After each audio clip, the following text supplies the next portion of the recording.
Adriana, cum să repar o priză? Întotdeauna le spun că nu știu. Asta nici măcar nu e o priză. Asta nu știu ce este. Pe mine nu mă cheamă Adriana.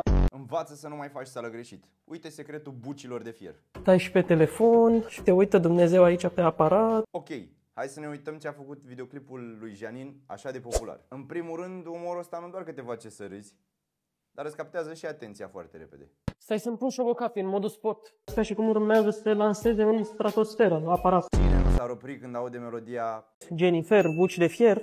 E Caterinca pură, dar e cu scop educativ.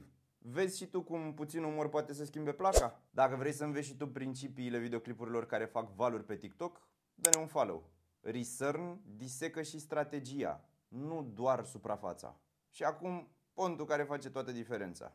Orice greșeală, în orice domeniu, poate fi o strategie foarte bună de marketing dacă știi cum să o prezinți. Umorul nu doar că te tensionează, dar și invită la introspecție. Fă-ți poveștile auzite în fața publicului tău. Salvează clipul ăsta pentru un reminder că umorul bate prezentările plictisitoare.